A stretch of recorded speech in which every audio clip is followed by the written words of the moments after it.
할렐루야. 3월 10일 화요일 매일 성경 묵상 말씀입니다.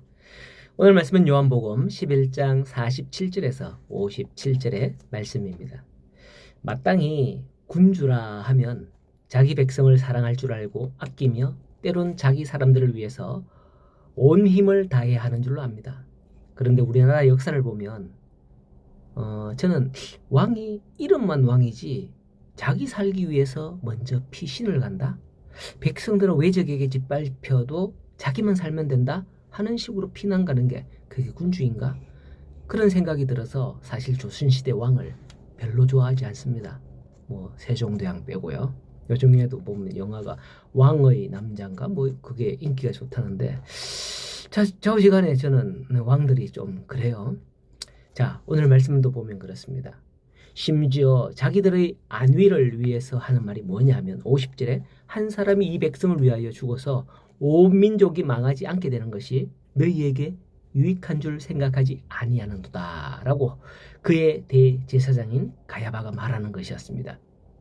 물론 이 말은 51절에 보면 스스로 함이 아니요 그 해의 대제사장이므로 예수님께서 그 민족을 위하시고 또 그 민족만 위할 뿐만 아니라 흩어진 하나님의 자녀들을 모아 하나가 되게 하기 위하여 죽으실 것을 미리 말함이라 하기 때문입니다.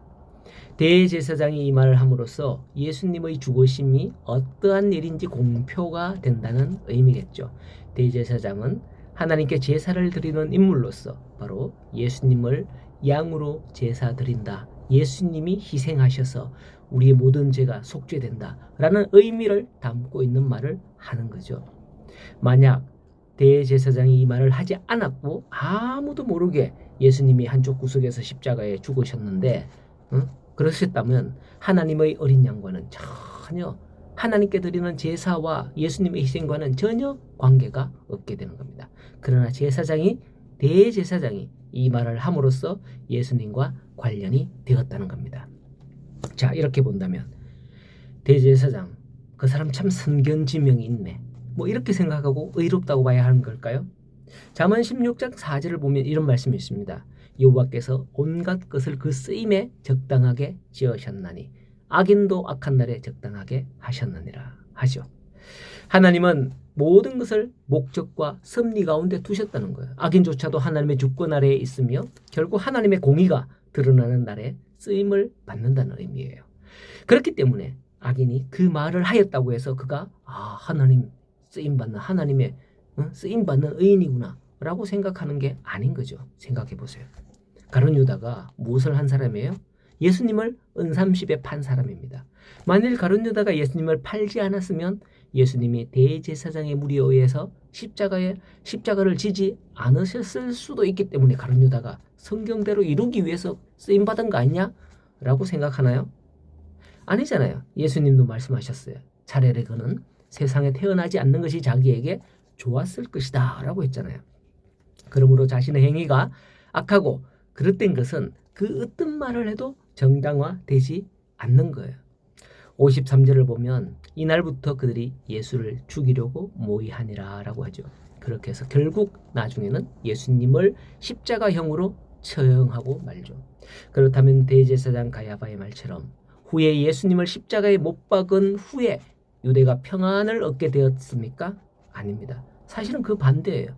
가야바는 유대 민족을 안전하게 보호하는 길로 이것을 선택하고 이 길로 인도하는 것이 아니라 반대로 망하는 길로 인도한 것을 알 수가 있습니다. 후에 보면 로마는 유대를 초토화시키기로 결정을 하고 티투스 장군을 통해서 110만의 로마 대군을 이끌고 유대를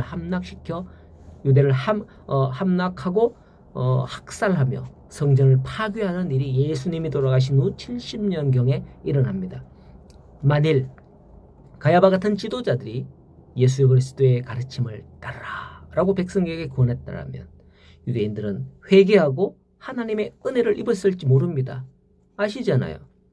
니느웨에 가서 선포했던 요나 선지자의 그 선포처럼 그들이 회개했을 수도 있죠. 그러나 유대는 악한 지도자를 만나서 멸망의 길로 가고 만 것입니다. 이처럼 국가 지도자의 위치는 나라의 운명을 좌우할 만큼 중요합니다. 어떤 지도자를 만나느냐에 따라 나라가 흥하기도 하고 망하기도 하는 거죠. 그럼 우리는 우리나라의 지도자를 위해서 바른 길, 바른 선택을 하도록 기도해야 할 겁니다.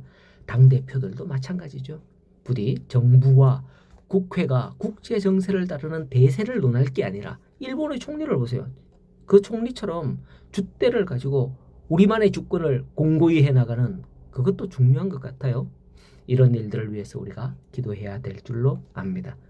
오늘도 나라가 평안하고 가정이 평안하며 교회도 평안하고요.